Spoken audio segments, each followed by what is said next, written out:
But thank you everybody for joining us today. Welcome to the Ultrasound Grand Rounds 2023. I hope you all had a great new year. We were able to usher in the new year in whatever joyous forms of celebration you guys chose to do. And now we're at it, right? We're a brand new year. Got new stuff that we're going to be doing, new topics. And we're starting it up for the fall or the winter and the spring term for this year. And so I'm pretty excited to get rolling. We're gonna cover a lot of fun things. Some of the topics will be to be determined, but we're going to cover some fun stuff over the course of the year. And so with that, today I'd like to just take a step back, right? We talk about a lot of very detailed and in-depth topics over the course of our certainly our fall term. We ended up with some really advanced cardiac topics that were fun, but definitely mentally stimulating and require a lot of thought. And today I'd like to back up and really just take a 30,000 foot view, right? And talk about just ultrasound in general, right? And maybe hopefully be a little bit inspirational kind of as we all pursue this thing called ultrasound. And then we'll dive back into deeper topics in future weeks. So our primary objective today is to inspire, right? I forgot. I got to do something here real quick. Boom. Now you have the lecture slide. So it'll make a lot more sense. So today we're going to talk about basically back up and talk about point of care ultrasound in the house of medicine, right? And the primary objective is really just to inspire, right? You're probably not going to learn a lot of new techniques, new findings today, but I hope that you come away inspired to continue to do what you do, right? Bedside ultrasound, and to really be an evangelist for this idea of point of care ultrasound to your other colleagues around the house of medicine, right? And so I guess if we could write down what we want to do, it's really to advocate for a broad application of point of care ultrasound, or POCUS, across the house of medicine. And as I've been thinking about it, this is certainly a modality that, while it commonly lives in the ED and it lives in the critical care setting, it really has broad applicability across pretty much every specialty in medicine. And I think as we inspire our colleagues around the house of medicine to begin doing ultrasound, we can see some really cool innovations in ultrasound and really unique ways that we can help our patients. And I actually published last night, I published a blog post on my own personal forum about this concept of how bedside ultrasound can really help us reestablish what it is that makes us unique as physicians, the thing that inspired us to medicine.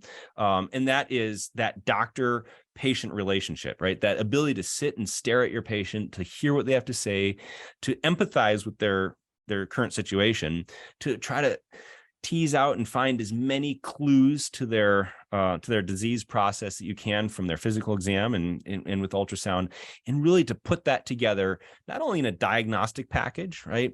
But as I was talking to one of my patients recently, have that dual focus of diagnosing, but also doing the therapeutics, right?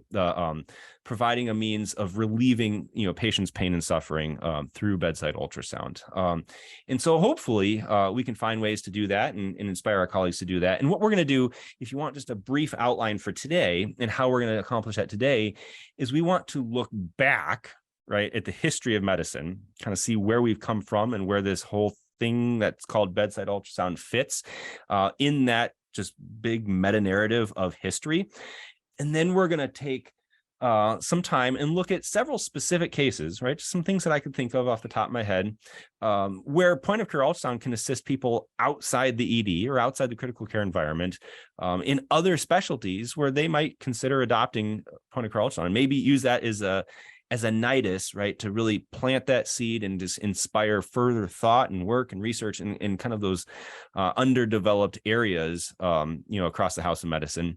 And finally, we're going to wrap things up today looking forward to what's coming down the road, right? Some future advances in point of care ultrasound and how POCUS might continue to kind of be involved in the care that we provide, and really improve the care that we provide for patients, and really that doctor-patient connection, right? That heart and soul of who we are and what we do.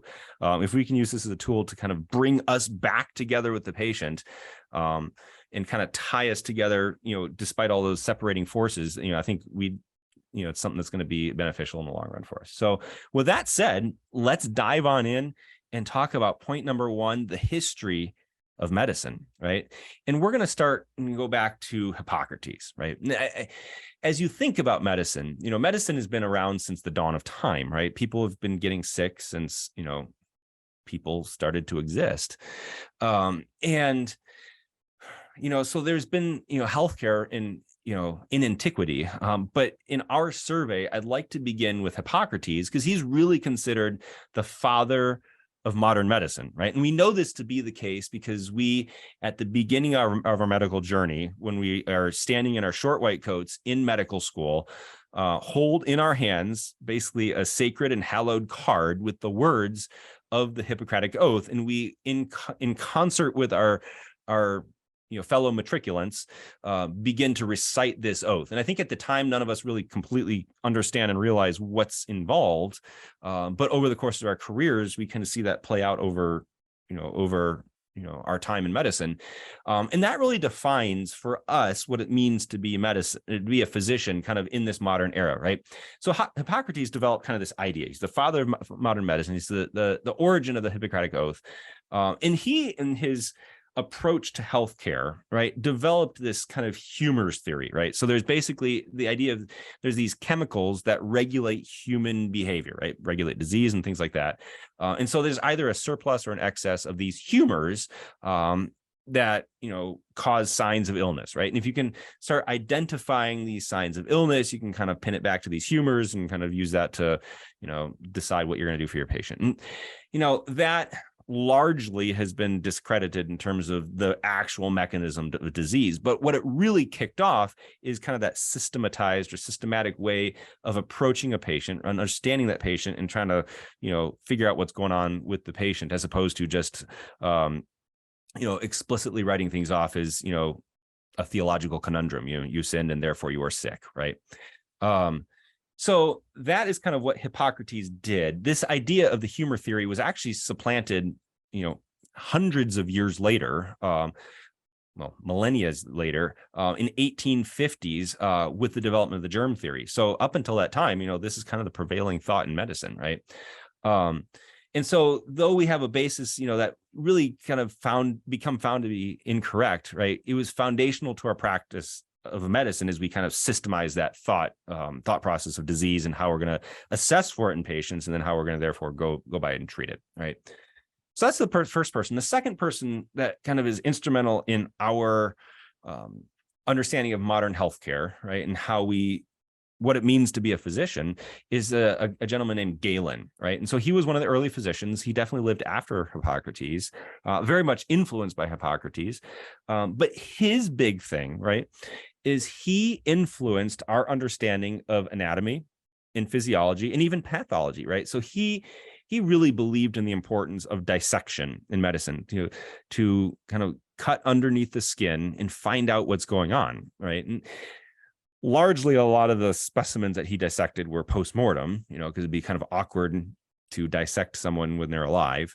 But in this image, in this painting here, he's dissecting a monkey, where he's really taking that intrigue and that interest and saying, okay, what lives beneath the skin? Because there's something there that's really going to help us understand what's going on with these patients. And so, hey, this patient died of something that I don't know about. I can see how they died, what happened, the circumstances, and kind of the way they acted. Now let's cut them open, figure out what's going on the inside, and see if we can correlate those two things, either with an understanding of the anatomy and what didn't work, or can we find some specific example of pathology and help further systematize kind of our knowledge. And so he really is emblematic of the physician's desire to know the inner workings of the human body that's deep to the skin, right? So the next person that we'd like to talk about, and fast forward, several hundred years, is Leonardo da Vinci, right? And he's kind of the genius of geniuses in the canon of Western thought, essentially. And he was really curious about things. I mean, he invented a ton of things. He painted things, he drew things, designed things, built things. But he really had this curiosity about the human body, right? And so he drew and he, tried to understand and dissect kind of the different elements of the human body and really help us gain that baseline, foundational knowledge of human anatomy, right? And so he was another critical figure that kind of helped us go from, ancient thought about medicine, right, that probably was disconnected from scientific reality, through kind of that beginning of scientific understanding and systemization and categorization that ultimately became what's known as modern medicine, right? And so he was one of those instrumental figures in figuring that out. So from Da Vinci, right, fast forward several hundred more years, and we're going to meet this guy named Leopold Auenbrugger, right? And so this is a gentleman, he was an Austrian gentleman, or at least practiced in Austria. He was a physician in the Spanish military hospital in Vienna, right? And so his dad was actually an innkeeper. So he grew up in kind of that culture, I guess, the career of an innkeeper, kind of understood those aspects of running a place. But he ended up becoming a physician. But what was interesting is he drew on his experience as, the son of an innkeeper to help discover and kind of really set the stage for the modern physical exam, right? And so he knew, hey, look, in my dad's inn, right, if I have these casks or barrels of wine, right, I need to figure out how full they are. So if I go tapping on the top, they sound hollow. If they tap it on the bottom, they sound kind of dull and, less of a thud. And so it gives me an idea where that meniscus of the wine in the barrel is and how full the thing is. And he's like, you know what, I wonder if we could do this to the body, right? If you tap on the lungs, you find it's hollow, and you tap on other things, you find it's less hollow. But then as you have disease, right, particularly cardiopulmonary thoracic disease, you might fill up the pleural space with fluid, right? And that's going to change the oscillatory, or not oscillatory, but the percussive factors or sounds in the chest, right? And so he compared these sounds that he discovered as he's tapping on people's chests with the postmortem specimens, when these patients succumbed to their illness, and started understanding, well, this is what fluid in the chest sounds like. This is what an aerated lung sounds like. And he really started developing kind of this technique that we now call percussion, and really started saying, hey, like, is there more than just kind of using the obvious five senses to evaluate a patient? Can we do more things to understand what's going on with these patients in the physical exam to really get underneath the skin? And as we're seeing here, the skin serves many great functions, from a protective function, from an immune function, a thermoregulatory function, all these great things, right? Talk to a dermatologist and they love the skin. But for the rest of us who are not dermatologists, the skin really gets in the way. And what we're seeing is each person has a curiosity of what's going on underneath, right? We need to know this because this is going to help us understand what to do with our patients. And the more that we can get underneath the skin, right, the more we can see the deep layers and understand how they function, right, the better we can understand the pathology that is going to then help us, diagnose and manage our patients, right? And so, Auenbrugger was kind of the first person, at least that, we have in our survey, that really started kind of kicking that off in terms of, how do we, evaluate these patients in front of us. So fast forward a little bit further, just another generation of physicians to a guy named René Laennec, right? And so Laennec was presumably a French dude, and he was very much inspired by the work of Auenbrugger, right? So Auenbrugger had, the people that learned from him, and Laennec learned from one of those people, right? And he started, he really started saying, okay, you can percuss, but what if we listen, right? And so he started utilizing a technique that dated back to ancient physicians, right? Where you just put your ear to someone's chest and listen to the sounds that are produced, right? And said, okay, I wonder how we can correlate these things. Like if I hear this sound and I see this thing clinically going on with this patient, are they correlated, and can I use that to then predict what's going on in future patients, right? And it's kind of the fundamental basis for the field that we call auscultation, right? Listening to the patient's chest. And so he started doing that, right? He started kind of writing that down and documenting that. but quickly realized that there are logistical difficulties to just going up to someone's chest and kind of putting your ear on their chest, right? And it certainly works, like when I'm, with my kids and give them a big hug, I can hear their breathing, through their chest wall. You can hear their, heart beating through their chest wall, and that works, right? That's fine. But it's kind of challenging to put your ear on every place in their chest and say, okay, high up under their armpit, that's kind of gross and sweaty and awkward. And then, okay, fine, it may work, right? But it gets kind of awkward, and you have to examine like women, because you don't want to have to put your ear up to their chest all the time. And, it could be downright inappropriate in certain circumstances. And so he's like, how do I get around this? How do I capture this utility of auscultation, but not necessarily put myself in these situations where it's just really uncomfortable, right? Or just logistically challenging, like I can't do it. And so he really came up with this idea of the stethoscope, right? He developed this tube where you can kind of put it on the patient's chest and listen and hear these sounds. And what he developed then kind of in subsequent generations, through the Littmans, became developed as our modern stethoscope, right? And this tool that really is correlated with modern day physicians is kind of his inspiration. But what was interesting, like every new innovation that happens over the course of time, it's really not adopted very readily, right? In fact, he wrote down his findings. He was describing these findings. He's correlating with disease states, all great stuff, all great, stuff in the medical literature. But it was the idea of auscultation was profoundly scorned by physicians of his day, which again, I find rather ironic when you think about, the number one thing that patients want to see around for you as a physician is a stethoscope around your neck. Like if you put that on, you're like, oh, you must be a doc. You could do a lot of other things, right? But that's like the key thing that they identify you as a physician with. And probably the second to that is your white coat, right? And we have Renee Laennec to thank for that, right? So we're starting to see in our survey of medical history that we're going from just kind of a rudimentary knowledge of surface anatomy to kind of what's going on underneath to, hey, how do we access this? How do we get this information to us, right? We can't go in and look on a live patient. We can't dissect a live patient. So how do we non-invasively see this stuff and assess our patients, right? Through Auenbrugger and Laennec, right? And that really brings us to the era that we live in today, right? The area of the traditional physical exam.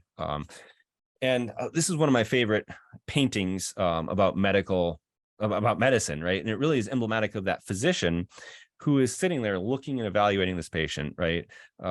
Who uses, their five senses, right? To glean as much information from the patient to understand this disease state and use that knowledge, right? And this is the key to being a physician, right? Using that knowledge of human anatomy, physiology, and coupled with the understanding of, the disease, and then how do we put all that together to synthesize that so that we can recommend and administer therapeutic interventions, right? And so that's kind of the modern era. It gets us to the modern era of medicine that really was, I don't know if you can say it started, in the 1800s or 1700s, but it really is kind of, as we put this exam piece together, it evolves to what we know to be kind of our basic history and exam that's been done for hundreds of years. And so when you go to the bedside, right, when you talk to a patient, when you put your hands on the patient, when you listen to the patient, when you tap on the patient, when you move them in different directions, you are joining a tradition that dates back hundreds to thousands of years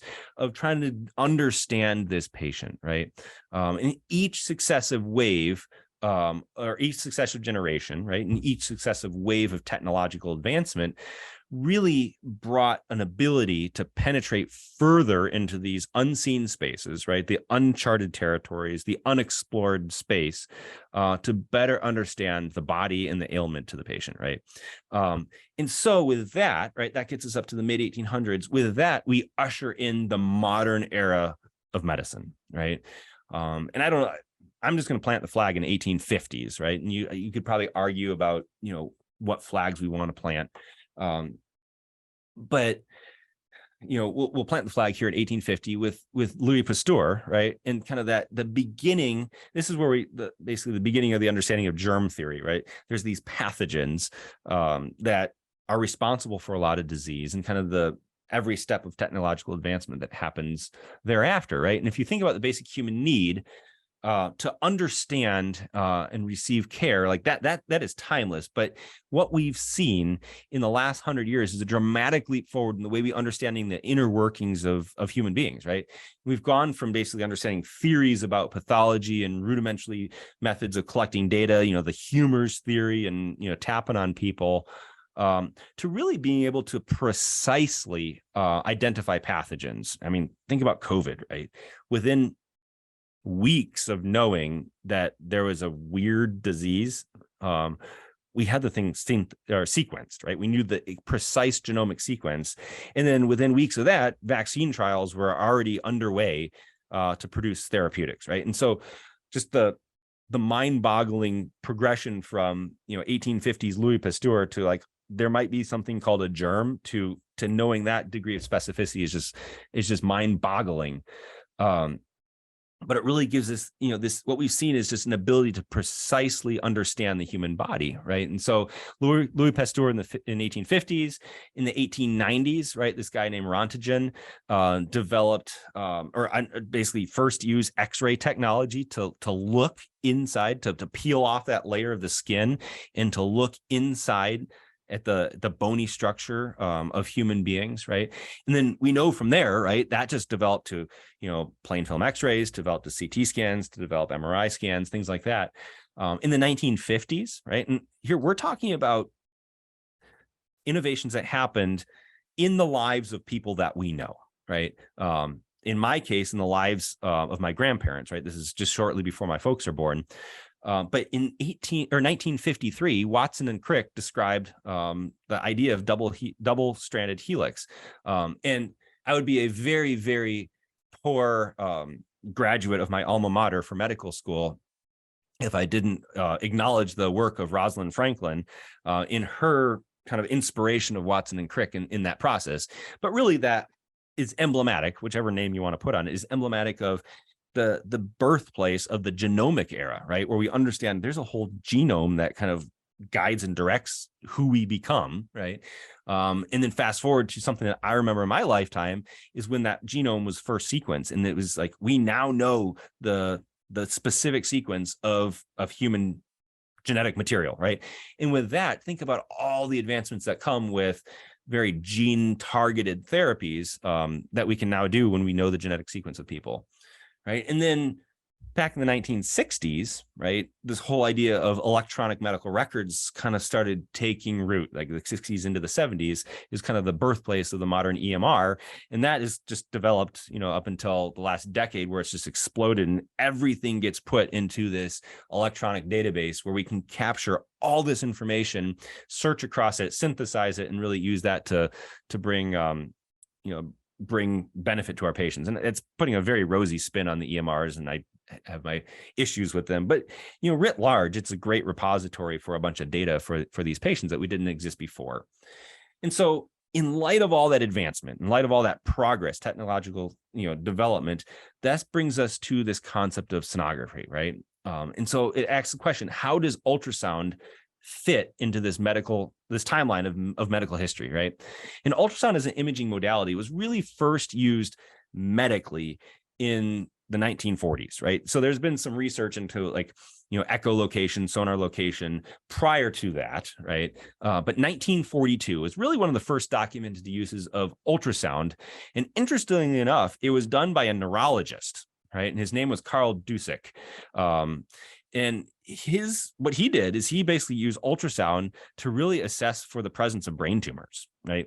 And so we can say the first medical use of ultrasound is there, right? And it's interesting how kind of the usage has morphed over the years and kind of what specialties have kind of gone away from it, what specialties have come towards it, and how that develops. And so what we see is that ultrasound has become basically a method that evaluates the body in a dynamic form, right? And, other cousins of imaging, are very static, the X-ray, the CT scan, the MRI, and okay, fine, there's some functional, studies that you can do, but really it's a static, like snapshot in time. And what we see different is ultrasound has become, since the 1940s, a non-invasive way to look inside the patient's body. And not only do that, but also do it in a dynamic way where we can understand, the anatomy and the physiology, right? And think about the whole field of echocardiography that we spent a ton of time on this last fall.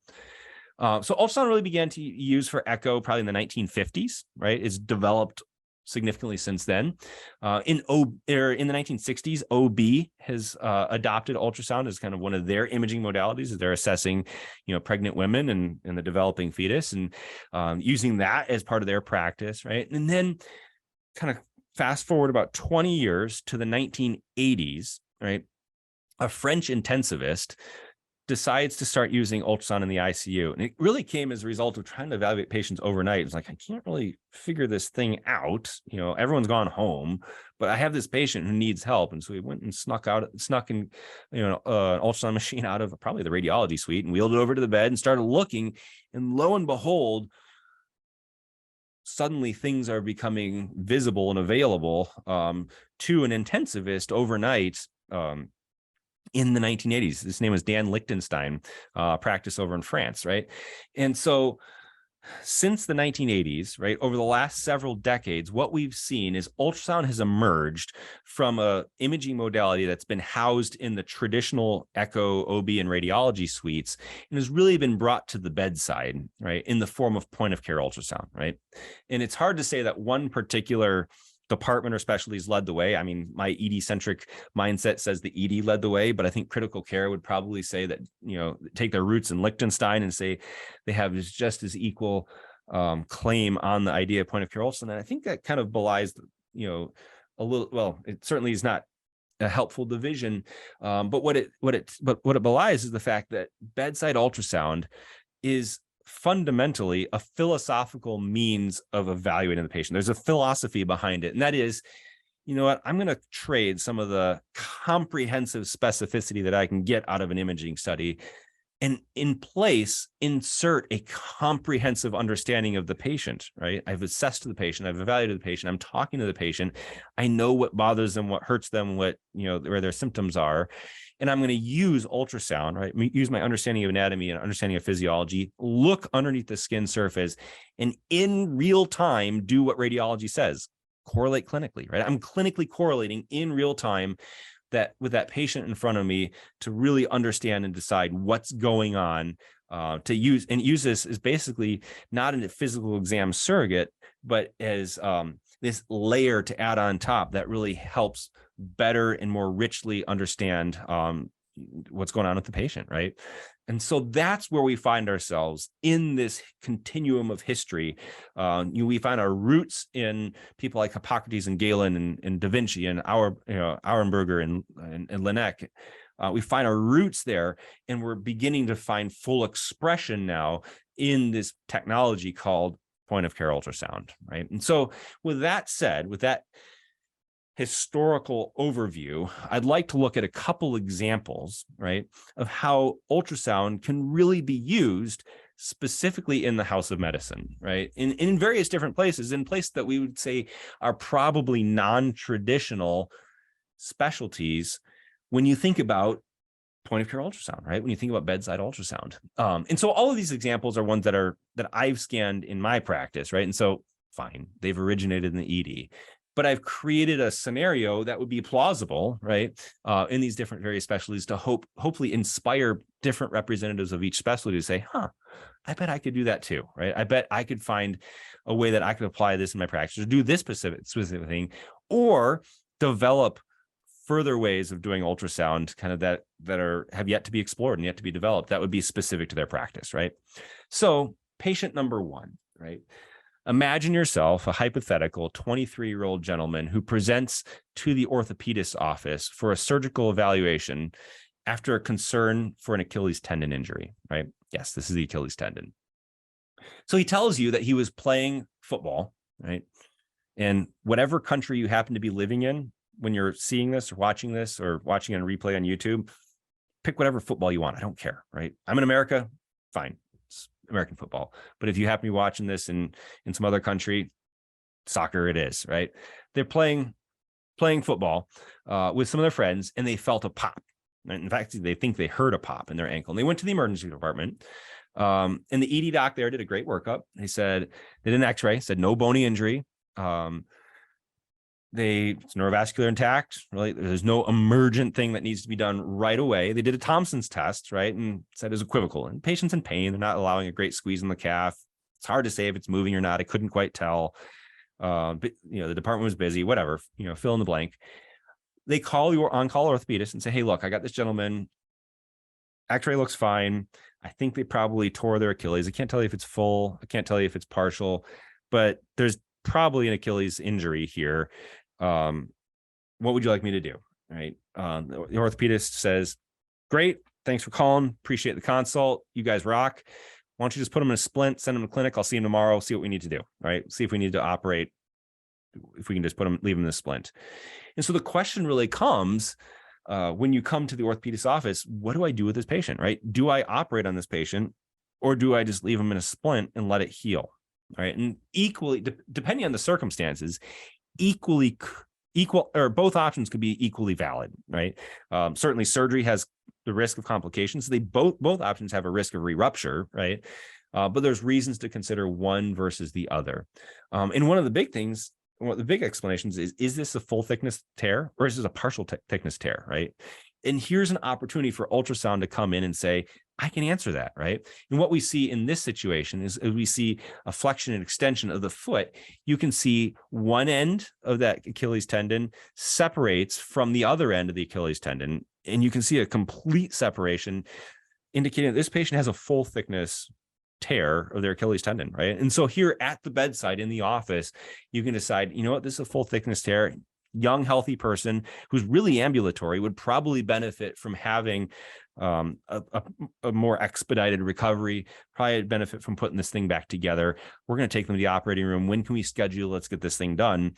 As opposed to saying, here we're dealing with an 85-year-old with multiple comorbid diseases who's already not terribly ambulatory. We're going to leave this splinted and follow it up, right? And so here's an opportunity for someone who wouldn't necessarily be considered a traditional POCUS user to really start implementing the bedside ultrasound in their clinical practice, and may help expedite and make certain decisions at the bedside in the office, right? So that's example number one, right? Example number two, right? Imagine yourself to be a surgeon and you are being consulted to the ED, right, to see a 45-year-old female who presented with right upper quadrant pain. Now, this patient's at least known to the ED before, right? They came in last week. They had similar pain. The ED did an ultrasound then, right? They have known gallstones. And, they were basically diagnosed with biliary colic. The pain got better. They were sent home, to follow up with surgery. But the pain came back today.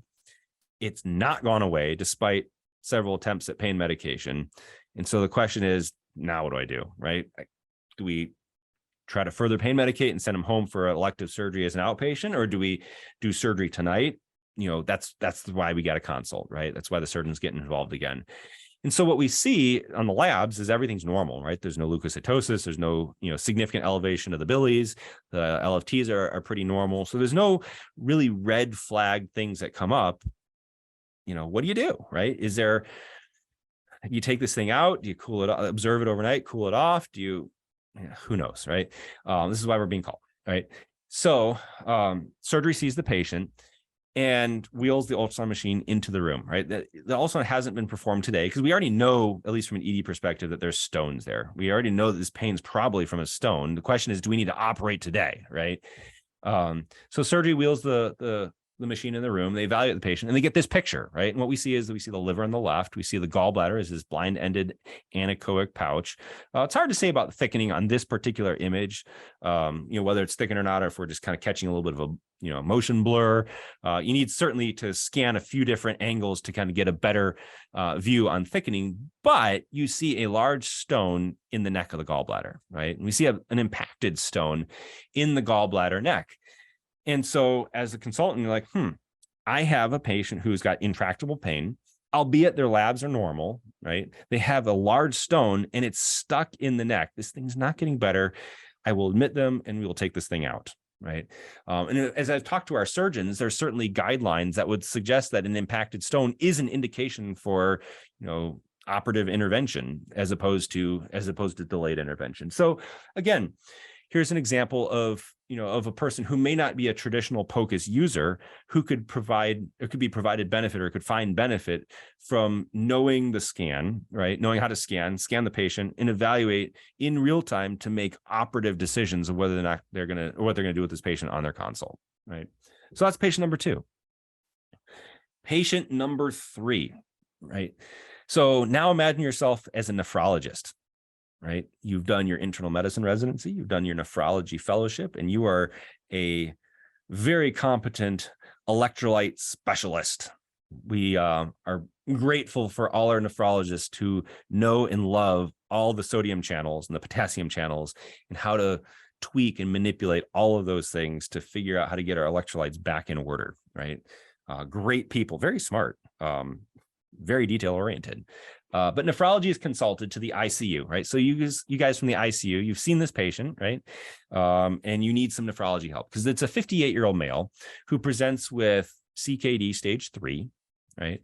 But they have acute renal failure. So they got some labs, they got admitted. They've got a creatinine now of 6 and change, right? It's up from their baseline of something a lot less than that. And they appear to be volume overloaded. Like you can see some edema, maybe got some, difficulty breathe or shortness of breath, maybe a slight tinge of hypoxia. There's some pulmonary edema on their chest x-ray.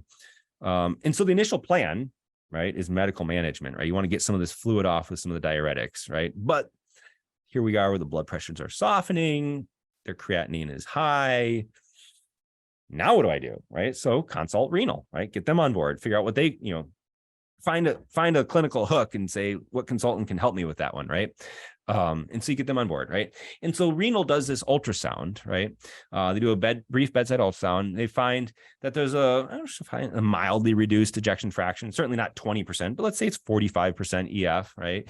And they have a plethoric IVC. Great. We have someone who's probably got a little less forward flow, got a little extra volume on board. Their kidneys aren't working so hot, so you can't get rid of that volume. So it's probably the cause of their heart failure, their AKI, it's getting worse, right? And, what do I need to do about this right now? So you do hepatic Dopplers, you do portal Dopplers, and you do renal vein Dopplers. It's all part of the VEXUS exam, right?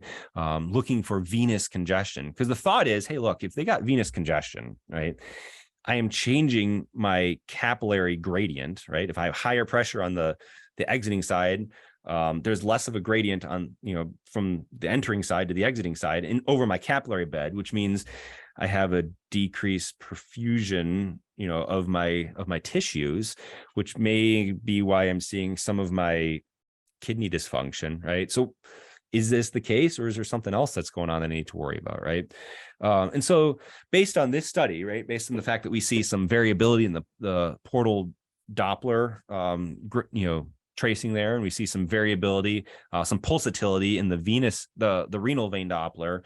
We say, hey, this patient's definitely got some venous congestion in the organs, in the organ systems, and so diuretics seem to be the right answer. So you continue diuretics, right, and over the course of the patient's stay, it works, right?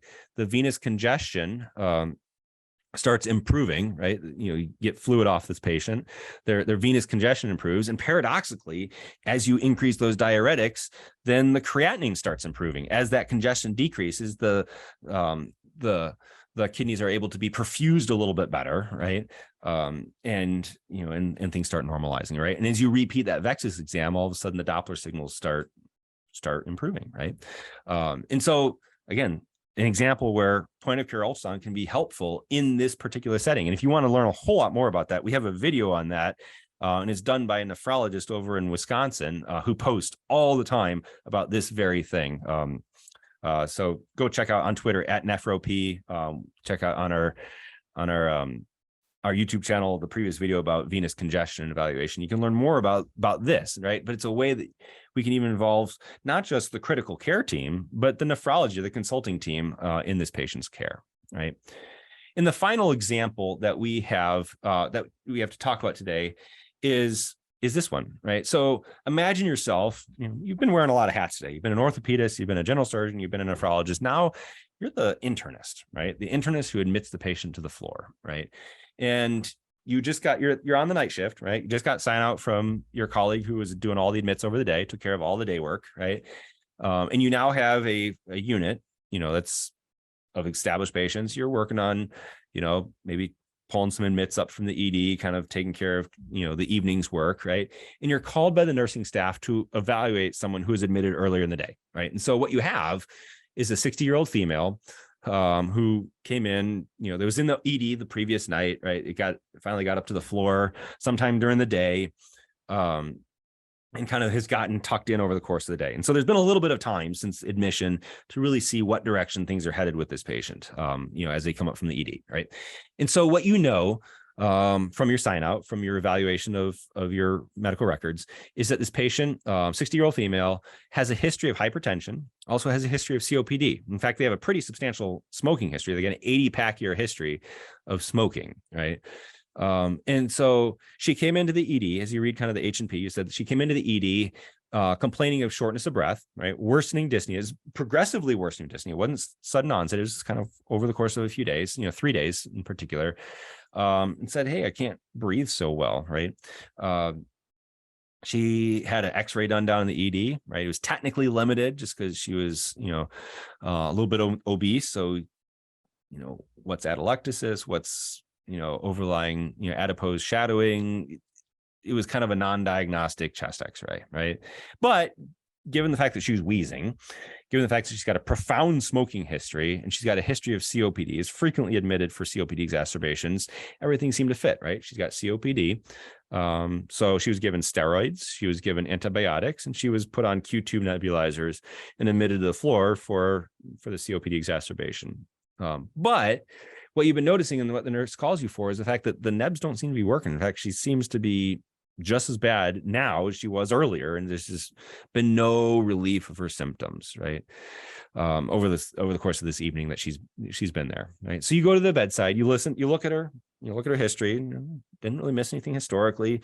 Look through the X-ray, didn't really miss anything there. Troponins are negative.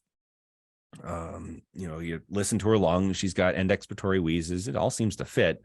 But let's take a look at her with ultrasound, right? So on ultrasound, you scan her and notice that on her lung ultrasound, she's got nearly confluent B lines in both lung fields, right? Anteriorly.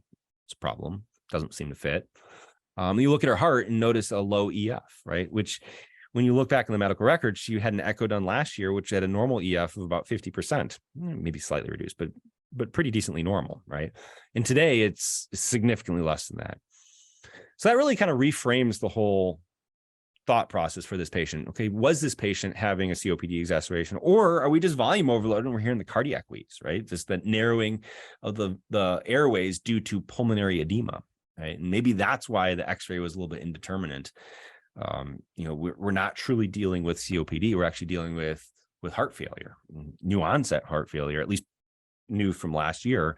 And so that then would prompt, diuretics, it would prompt cardiology to be involved, comprehensive ultrasound to get all the details there of the echo, and really changes the dynamic of the patient's workup and management in the inpatient unit, right? And so here's another example of how bedside ultrasound can be an assistance to someone, who historically may not have been doing this, up until now, right? And so hopefully these examples just kind of give us an idea of how bedside ultrasound can make its way outside of the traditional spheres of the echo lab, the OB lab, and the radiology suite, and out of the ED and out of the critical care environment to really be applicable to a whole bunch of medical specialties beyond just the ones that are considered typical. And so there's certainly more examples we can come up with.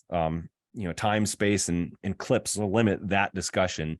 But with the duration of the time that we have left, what I'd like to do is basically just talk about what are some of the future directions that point of care ultrasound is going, right?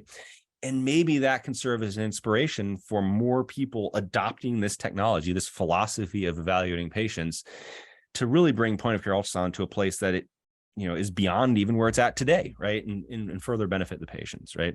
And so as I've thought about future directions, we can go in a myriad of different ways, but there's a handful of them, or three of them in particular, that I want to address today. And those are kind of what's happening to machines, and who's using them, right? And so the first one is ultrasound machines are becoming more and more accessible, right? And what we've seen over the last, in my career, I've been in this field for about a decade now, I've seen the development and the marriage between industry and the clinical side to say, hey, here's how we're taking technology that existed before, right? These ultrasound machines that were made for and designed for these different imaging suites, we're bringing to the bedside, and we need things, right? We need these machines to do things. We need them to be portable. We need to be lightweight. We need them to integrate with our EMRs in such a way that we can use them as point of care providers, right? And we've seen industry and manufacturers listen to the needs of POCUS users and create smaller machines. And they've even innovated further and said, hey, look, if you can do this with a cart-based machine, can we do this with something that fits in your pocket? And so remember back, actually I was just reading something and they're referencing Apple, right? The company Apple with Steve Jobs and kind of how he transformed that company. And I remember very specifically watching the very first keynote when he introduced the iPhone, right? And he said, look, here you have a device in your pocket that not only can make your calls for you, it can play music, right? And there was a myriad of other things that this thing could do. It could check your email, it could send you text messages, and he inspired the world essentially to change the way we think about telecommunications and music listening and merge the two. And fast forward now, nearly 2 decades later, and we have a device that could launch a rocket to the moon, with the same level of, technological power as what was being used back in the 1960s NASA era, right? And all the things in between that these phones could do, right? And so ultrasound users said, hey, let's leverage this, co-evolving technology with handheld devices and smartphones and tablets, and let's see, can we plug an ultrasound machine into that, right? And be able to use ultrasound in your pocket like you had music in your pocket, right? And so what we've seen develop over the last 8 to 10 years is this whole field of handheld ultrasound technology, right? Something you could put in your pocket. And it really comes because of this change, technological development away from piezo technology to this MUT technology, right? And by MUT, I mean this micro machined ultrasound technology. And so what we've seen in some of these manufacturers is a transition. You have 2 different ways of doing MUT technology. You can do piezo MUT or PMUT, or you can do capacitive MUT, CMUT. We've talked about this before. We had someone come on last year and talk about handheld ultrasound technology and the benefits and the drawbacks to that. But essentially, this is something that kind of developed in the 90s, 2000s, has kind of progressed into production now. And we actually have handheld units that use the CMUT technology, whereby you have a silica-based chip, right? And you have this little drum that can send and receive, can vibrate, and that vibration can cause a voltage change, or you can have a voltage change cause a vibration. You mount a ton of those on a silica board, right, and put that underneath the protective coat of your transducer head, and there now you have, what was that vibrating crystals, now you have a capacitive, basically electronic component doing the same type of thing.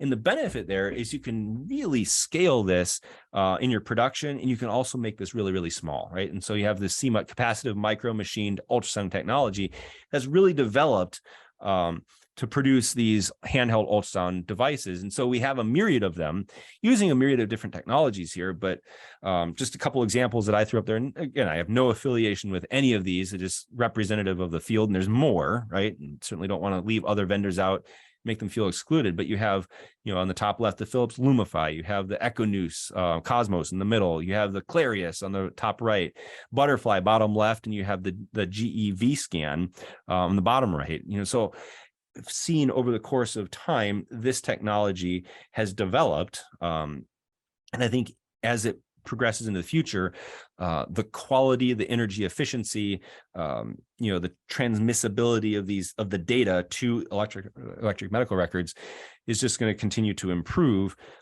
lending us a better ability to put these machines in our pockets, right?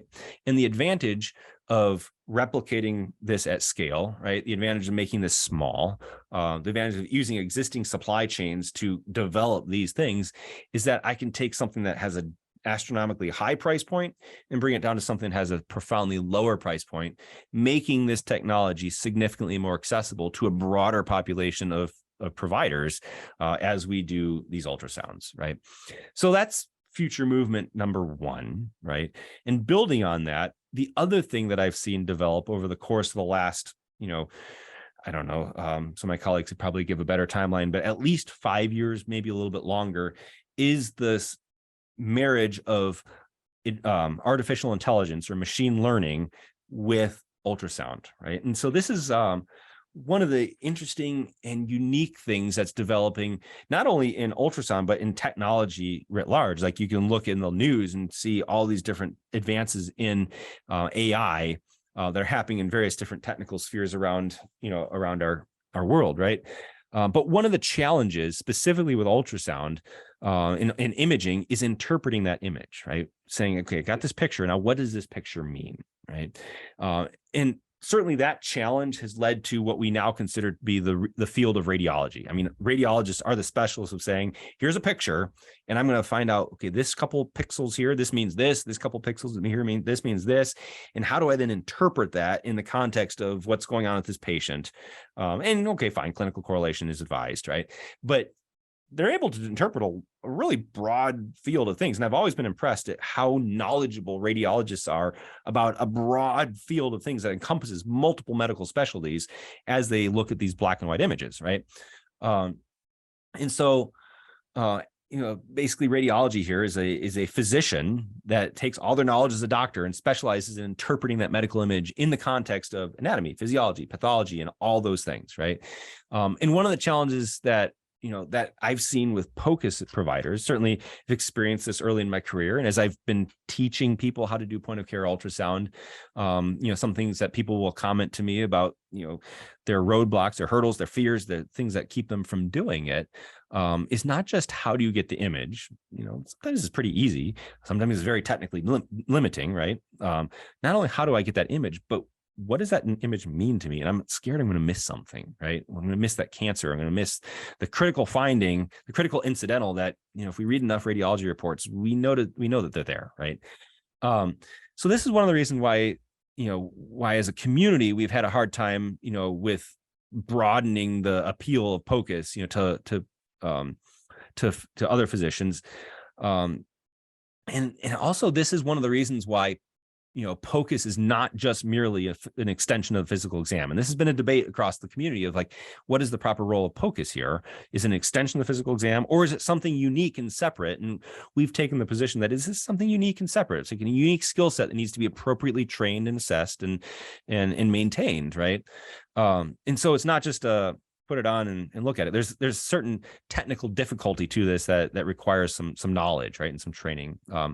But if there's ways that we could decrease some of these barriers, right, this may increase the applicability of point of care ultrasound across the house of medicine to someone who says, I don't want to necessarily make this my specialty in medicine. I don't want to necessarily go in and spend hours and hours and hours and hours scanning so that I can figure this out, right? If someone could help me with this would be great. I'd love to do it. It'd be great. It'd be really, really helpful, right? And so can we expand kind of our ability to acquire and interpret these images?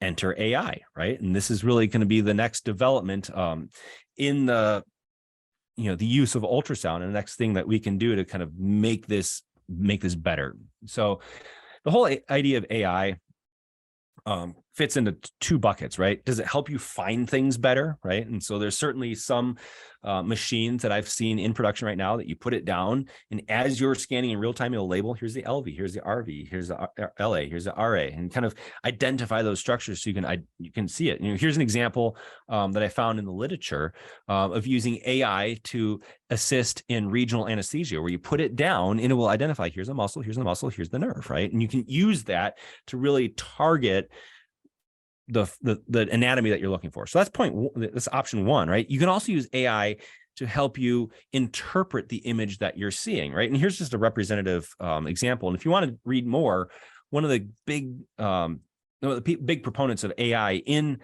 emergency department point of care ultrasound is Mike Blivis. He's the lead author in this article. He's presented a number of times at conferences. He's published a number of times on this. But here's an example where he and his team basically looked at, can we train this AI module to interpret IVC ultrasound, right? And so what they did is they said, hey, look, we've got a number of, we got to do two things, right? We got to take this machine, right? This algorithm, and we got to teach it something, right? And then once we've taught it something, can we throw another study at it and have it accurately identify what's going on as compared with an expert, right? An expert sonographer. And so they took about 220 cases in this case, and of the IVC and its collapsibility, and they fed it into the machine. They taught the machine how to interpret the IVC study, right? And then they said, okay, let's take 50 more cases that weren't in the first 200. Like, this machine doesn't know these cases yet. We're going to feed it into the machine and see how it compares with blinded POCUS experts, right? And they found actually a fairly decent correlation between the machine interpretation of the IVC collapsibility with an expert sonographer, right? An expert POCUS provider in their ability to interpret that. And we're seeing this concept, this interpretive concept, being assessed in various different spheres around the point of care world, right? And so I remember at a conference, and there was someone presenting about an automated interpretation of the FAST exam, right? You definitely have built into machines that are in production right now, automated ejection fraction calculations. You have automated bladder volume calculations where it can know that what you're looking at, it can mark its boundaries, and it can make those measurements for you. And so I think as we move into the future, more and more aspects of ultrasound can be fed into this automated algorithm. And so for someone who's really focused on a limited data set, right? What is this thing? Does this patient have gallstones? Is their gallbladder wall thickening? Perhaps we can create an algorithm for the gallbladder, right? And say it's going to help you find the optimal windows of the gallbladder. It'll beep when you get the right image. It'll save that automatically. And it's going to feed it into a scoring system that at the end of the day says, here's the probability that this patient has cholecystitis, right? And again, it doesn't take the pilot out of the cockpit and the provider out of the exam room, but it can provide some automation for those interpretive findings that we do it every day. And again, if we can do this, we can decrease the barrier of entry for other people as they want to do point of care ultrasound. And the final thing, I know we've kind of run out of time here, but the final aspect of kind of the future of ultrasound here is, do we have to confine the providing ultrasound to the hospital, right? Do we have to confine that to the four walls of the hospital, or can we do this in other places? And there's been a lot of literature that's talked about uses of ultrasound in austere environments. So on the battlefield, in space, right? I listened to a lecture once of a guy who's talking about doing ultrasound on astronauts in the International Space Station to decide if they're going to bring them down from orbit to do surgical interventions on patients who have, different things, or do they just have other problems, right? But what about this idea of point of care ultrasound at home, right? Can we use this at, in the patient's home? And so this is a study that was published looking at the feasibility of patient-performed ultrasound in the evaluation of lung ultrasound, right? And the whole idea behind this is, I have a heart failure patient, right? I'd like them to not come back to the emergency department if possible. I'd like them to manage at home. And okay, fine, at Thanksgiving, you had them a nice meal, you have an extra salt load, you're volume overloaded now. All you really need is some diuresis. Can we just do that from home, managed by a PCP or a cardiologist or a telephysician remotely, or a provider that comes in, checks in on you and sees how you're doing, right? But I need to have some understanding of where we're at. And so what this study was looking at is, if I send a patient home with an ultrasound machine, can they reliably identify or find or create images that I can interpret in this 4-zone technique? And what they found is 85% of the images that the patients provided, or that they were able to produce, were adequate to be interpreted, right, in this particular study. And 98% of the patients and 98% of the families said, I could do this at home, right? So it's definitely foreseeable and feasible that we can create, different spheres in healthcare. We're going to say, hey, look, I'm going to send you home with this machine. You're going to have it for the next couple of weeks. And I want you to scan daily in these different places and upload images. It'll send me a text message when I get the image. I'll look at it and we'll decide how much Lasix we're going to give you today, right? And, we're going to give you extra today. We're going to hold back, and use this to help make decisions while the patient's at the bed or at home. And then they don't have to come into the ED. Right? Then they don't have to come into the patient's office, the provider's office, for just a quick check that we can do in a matter of minutes, and then provide an actionable answer today as we're following these patients, right? And so this is kind of one of the future developments. Can we use bedside ultrasound to help diagnose and monitor disease states at home under the guidance of a physician, whether it be their primary physician or a telephysician? So with that said, just kind of want to recap. We kind of spent a long time today talking really at the 30,000 foot level, right? We're flying the airplane and looking at the entire landscape, the entire house of medicine from a distance, saying bedside ultrasound really is the latest of a vast array of technological changes that have developed over millennia. As medicine has evolved, this is kind of the latest iteration of technological advance that can bring benefit to the provider's experience and to the patient's experience, right? And with that framework established, we looked at a couple different aspects, or a couple of different cases where the philosophy of point of care ultrasound can be applied in settings that may not be the traditional, brokers of the research that identified these different exams, right? And then from there, we looked at what are different directions that the point of care sphere has come over the last decade, and where could that go in the future? And I really think the sky's the limit. And what I describe is really limited by my own creativity. And I think I'm excited to see over the next 10, 20 years, as I kind of proceed through my practice, where our field advances and where things may be in that time period compared to now, and see the kind of that influence of point of care ultrasound across the house of medicine in various different specialties, really bringing patient, or bringing imaging back to the bedside and enhancing that patient experience. And so, I'll point back to that blog post I wrote this last night and published. What I see is a lot of the technical advances that we are experiencing right now, while they bring a huge degree of specificity and a huge degree of benefit to the patient and understanding their disease process and the pathology, they tend to crowd out the physician in the exam room, right? We send a patient down to, a radiology suite to get a study down there. We draw their blood and they send it up to the lab. We put this computer screen between us and the patient, and all these different things are tearing at that unique bond that we have with that patient, where we can develop that relationship, that therapeutic relationship with that patient. And my hope is that point of care ultrasound can really help re-bridge that, that divide, right? And help us bring that specificity, that diagnostic specificity back to the bedside, help us engage with our patients, and really help us kind of retain and even enhance what it means to be and what it is to be a physician. And that is kind of that empathetic, human on the other end that helps understand the disease, helps provide therapeutics, and really helps counsel from a mental and emotional standpoint what the patient is going through in their disease process. So with that being said, that's what I've got. I'm excited to bring the rest of the ultrasound lecture series, or the grand rounds, to you this spring. We're going to continue to meet in this forum and talk about various different topics of bedside ultrasound. And I really hope that you guys enjoyed today and can return back in future weeks as we continue to talk about these topics.